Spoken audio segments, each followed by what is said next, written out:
আজ আমি তোমাদের সঙ্গে পয়লা বৈশাখ স্পেশাল এই মেকআপ লুকটা শেয়ার করছি। তো দেখো, প্রথমে আমি আমার স্কিনটাকে ভালোভাবে ময়শ্চারাইজড করে নিয়েছি একটা ময়শ্চারাইজার দিয়ে। দেন ইউজ করে নিয়েছি একটা প্রাইমার। তারপর ইনসাইড কসমেটিক্সের একটা প্যালেট থেকে আমার স্কিন টোন অনুযায়ী একটা শেড নিয়ে অ্যাজ আ ফাউন্ডেশন আমি আমার ফেসে ভালোভাবে অ্যাপ্লাই করে ব্লেন্ড করে নিয়েছি। দেন ইউজ করেছি একটা ক্রিম ব্লাশ এবং সেটাকেও ভালোভাবে ব্লেন্ড করে নিয়েছি।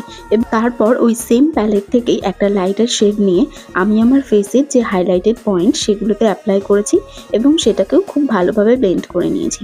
তারপরে ইউজ করেছি মার্সের ওই লুজ পাউডারটা এবং বেসটাকে ভালো করে সেট করে নিয়েছি। এরপরই আমি আমার আইব্রোজটাকে সামান্য একটু কম করে নিয়েছি। তারপর আই মেকআপের জন্য একটা ডার্ক ব্রাউন শেড নিয়ে প্রথমে আমার লোয়ার আইলিডে ইউজ করে নিয়েছি। তারপর একটা লাইট ব্রাউন শেড নিয়ে সেইটাকে খুব ভালোভাবে ব্লেন্ড করে নিয়েছি এবং চোখে একটু কাজলও অ্যাপ্লাই করে নিয়েছি।